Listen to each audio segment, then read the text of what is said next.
The first Australians evacuated from Egypt have arrived in Sydney to an emotional reunion with their families. But not everybody who's trying to leave Cairo can do so. Around 24 Australians are still holed up in a hotel after that street violence we saw earlier stopped them from reaching the government's second charter flight this afternoon. Home at last. Tears of relief as the Swaris family is reunited in Sydney. Glad to be back, safe and sound. Many thanks for government, Australian government. Thank you, but I'm worried about my family abada.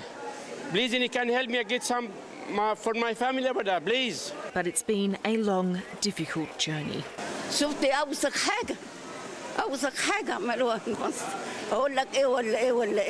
Some just wanted to be home with their families. This is a very happy homecoming for the handful of evacuees on this flight. Over the coming days, hundreds more will follow.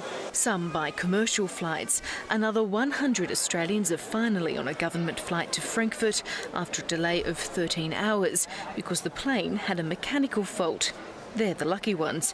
Around 24 couldn't get to the airport, despite being at a designated meeting point. It just wasn't safe to travel. And there were other problems. 7 embassy officials were stopped at a civilian checkpoint, local police intervening and taking them to a nearby police station. Law and order in the middle of Cairo at the moment is not under control.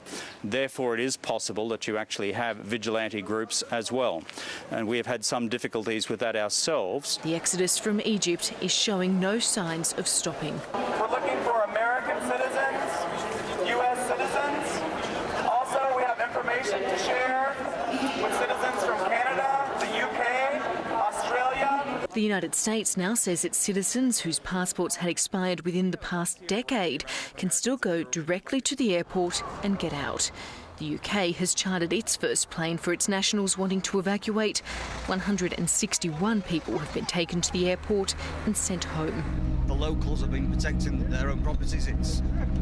I've just had enough now. And the United Nations has even pulled out its non-essential staff and their families, sending about 600 people to safety in Cyprus. Lauren Pedersen, World News Australia.